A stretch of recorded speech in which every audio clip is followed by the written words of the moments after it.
Hi, it's me, Mari, and today we'll be doing something different.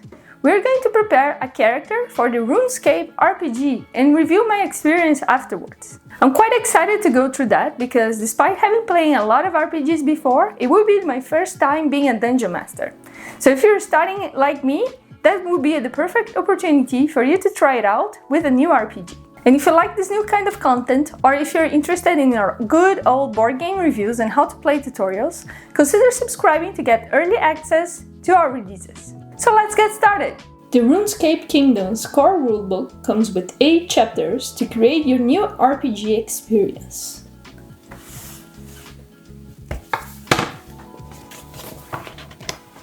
The first chapter is about an introduction to the world of Gielinor and all the cities that belongs to it. The second chapter is about character creation and what you need to do to create the main protagonists of your story.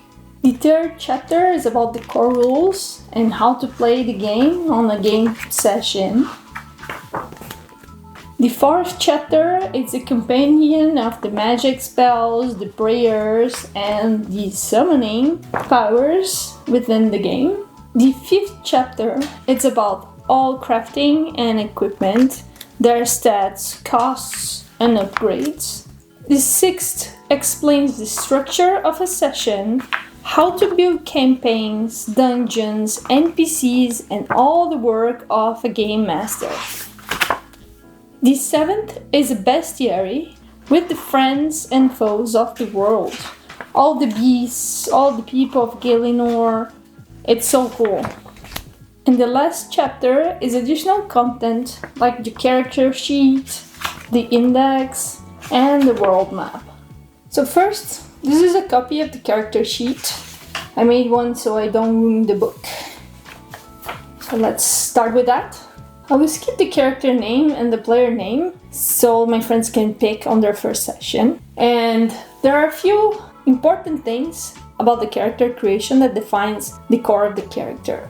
Their background, basically what they were doing before they're starting their adventure, which determines their starting skills. Their catalyst is basically the reason to start the adventure, and their motivation, which determines their north, basically the reason to keep on going in their quest. You also have attributes, which are quite simplified. You only have strength, ability. You also have attributes, which are quite simplified. You only have strength, determines how much you can lift, how easily you can knock down a door, or carry ore from a mine, for example. You have agility, that measures how good you are at moving fast, quiet, how dexterous you are with manipulating items and weapons and climbing walls. And intellect, that measures your perception, interpretation of information, determining solutions to puzzles. So it's quite straightforward. Then you have your basic life points, determining how much damage you can take before you die. And then you have the summoning points and prayer points supposed to help you use your summons and prayers that basically constitutes the magic elements of the game. Here you get the skills that are determined by your background, and you have the armor for combat here. All of this can be chosen by the players, or you can roll a dice. Normally they use a d6 or a d4 to choose your background, or you can choose your background. So they have a list of all of that. In the case of my friends, I'm going to build some that I think they might like based on their personality, and I'll present them at the end. But for this recorded guide, I'll just go for random to test the capacities of the rulebook, and I will add them to the pile as a wild card to see if they will pick. So as the book suggests on this page 61, I will start with the location of where I'm from. So I get to roll 2d6 to know from which area of Gielinor their background will be and match against this table. 3 plus 1, Varlamore. Alright, so this character is from Varlamore. To be 100% honest with all of you, I don't know much of the lore of RuneScape. But that's not a problem because on chapter 1 there is a bunch of explanations of each of the cities. So if I look in the index, I see that Varlamore, it's on page 50. So if I go in page 50, oops, okay, Varlamore here, and I can see that this is part of the world beyond. So here she is going to be probably an explorer from the outside of the main continent. I will check on the map to see. Let's see. The map.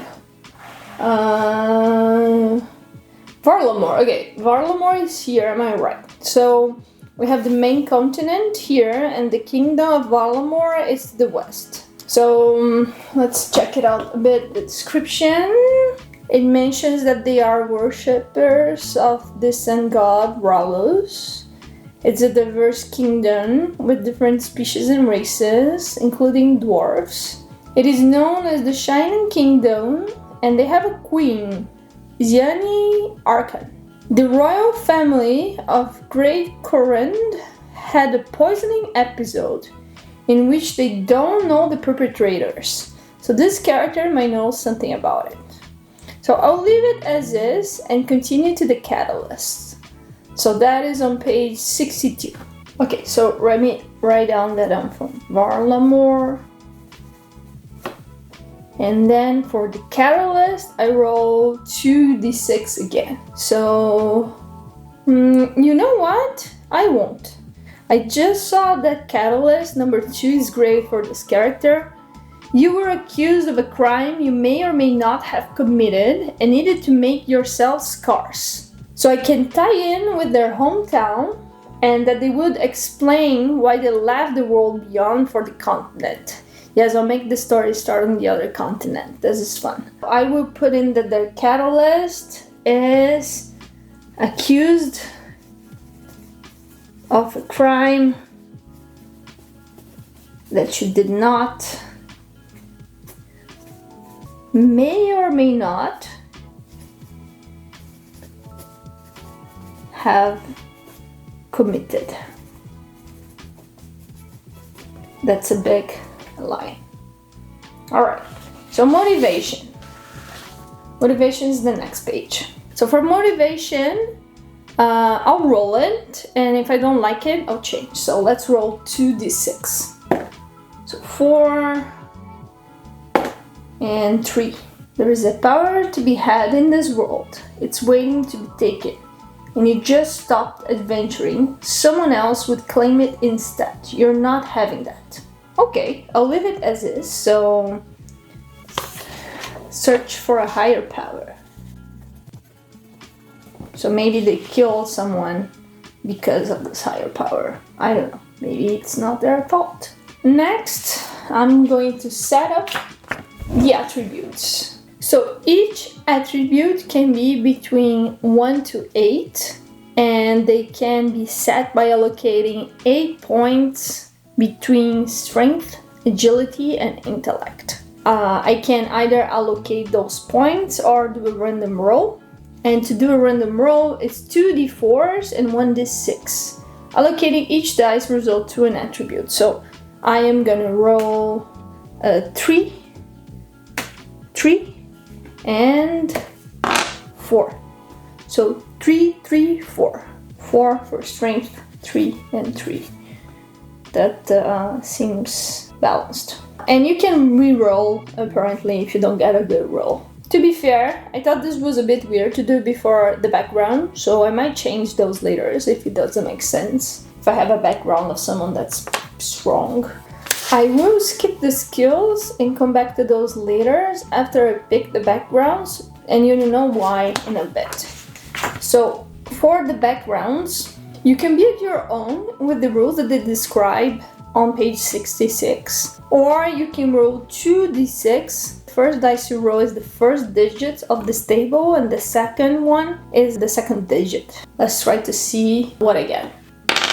1 and 6. 1 and 6 makes it an artisan. Where is the artisan? 1 and 6. You know how to craft, to create, to build and shape. You can find the raw materials you need. and you turn them into something new and beautiful, or at least useful. Whether you worked as a joiner or a potter, as an artist or a carpenter, you dedicated time and effort into developing your talents and inclinations to make beautiful things. 5 ranks of crafting, 2 of mining, and 3 of woodcutting. And the reason that I skipped the skills is because I wanted to see the background first. Because everyone gets 1 skill point on each of the skills, plus the ones of your character. So I'm gonna put in 1 for each, with the exception of crafting, that I get 6, because it's 1 plus the 5 that I got. All of this is 1, and then I have 2 of mining, so 3. And then I have wood cutting at the end with 3, so 4. I already have an idea. So this character worked as an artisan that could potentially have made the vessel in which the royal family was poisoned. That is why they were accused of the crime. Alright, so that makes sense. And let me go back to skills so we know what's up. Skills can go up to 10 and you can improve them over time. So the rules on how to upgrade skills are on page 75 here. 75, improving your character. And they are quite simple. So every time that you use a skill in a session, you make a mark or a note next to it. And at the end of the session, you can pick one of the skills that you use to increase to a point. And once a skill reaches 5 points, you can increase one of the attributes that you have. And before you look it up, like me, you cannot do it during the character creation. So those sweet 6 points of crafting will not give me an extra attribute. It needs to happen during a session. What is interesting to note is that on page 67 it says you can pick 2 backgrounds if you want to start with the character that is stronger, that it's a little bit more experienced, or if you want to start the game as a rugged adventurer, select 3 or more skill packages. So I found it was nice if you don't want to start an adventure from scratch. Alright, we are almost at the end of the character creation. So as you can see from page 74, final steps. So for the size, it states that you're a human of medium size. I guess compared to other RPGs, race is not a choice. So despite the mention that dwarves exist in Baltimore. Okay, so life points are equal to the sum of your attributes and your skill points. So I did the math and I have 10 attributes and 31 skill points. So I have 41 life points. So there isn't anything that says about summoning points or prayer points, so I'm leaving it as 0 for the moment. Next is equipment. So there are 6 active slots here and 28 inactive slots in the backpack sheet. And this inventory can be a mix of food, ammunition, gear, and other stuff that can be picked up when not in combat. When in combat, the rules are different and you can check that on chapter 3 with the core rules. For the character creation though, it's a bit easier. So let's head to the page that explains. So the initial armor and equipment that you can pick between those 4. So it's either a melee combat package, a ranged package, a magic, or a skiller package. And since our character is an artisan, I think it makes sense to get the skiller package. It has a hammer, a chisel, a fishing rod, axe, boots, and an armored shirt. So all of this is starter equipment and it's made from bronze. And we can check chapter 5 for more details about them. Meanwhile, I'm gonna write them on the character sheet. Armored shirt, boots. Axe is definitely the weapon. And then I will keep the hammer on my other arm. And put the chisel and fishing rod in my backpack. So chisel, fishing rod. All the stats of these equipments can be found in chapter 5, so I'm gonna go there. Okay, so I found the fishing rod on page 116. So if another character wants to have the fishing rod, they can craft it with 1 wood and 1 string. And you can use it to catch fish as you expect. And it would cost 20 to buy. And if I want to sell mine, I can sell it for 10 coins because the equipment can be sold for half of its cost. So basically my fishing rod is here, and the hammer is actually not a weapon, so it's used for smithing and crafting items. I'll remove it from my arm or weapon. I mean, I guess I can equip a hammer, I just cannot use it. And then I will check the weapons. It belongs to the simple melee weapon category. Probably it's a hand axe, so I'd say it's 3 slashing hand axe. 3 slashing. 3. Okay, I found the armored shirt and the boots.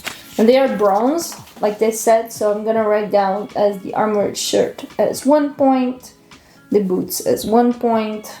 So that's about it for the armor value, and I have my character created.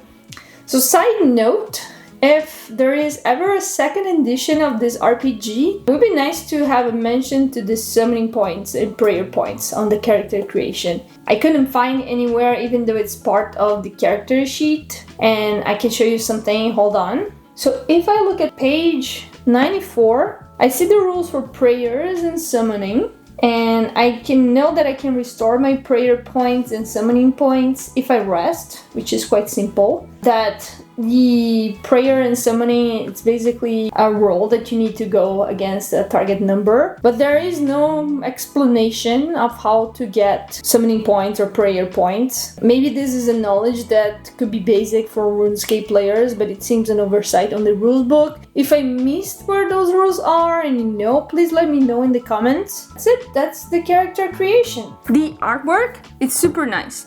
The book is well formatted, the paper quality is good, and the structure of the chapters makes sense for the world building of an RPG. I know it's customary that the core rulebook doesn't come with a campaign or an adventure with it, but as a novice dungeon master, it would be cool to have like a standard adventure to start with, like the adventure guides from D&D. Nonetheless, the chapter of quests and consequences give a good direction on where to start, and the character creation itself is rich with ideas for how to create quests that appeases the characters. The introduction chapter for the world and cities come very handy for players like me that are not familiar with the world of RuneScape. Compared to other RPGs, the lack of choices of races make it feel a little bit less fantastic, but I think this is due to the IP. The character creation was mostly straightforward to do, and I like the options of randomized backgrounds and other things because it makes things much more faster. It sometimes creates interesting combinations that players sometimes might not lean towards.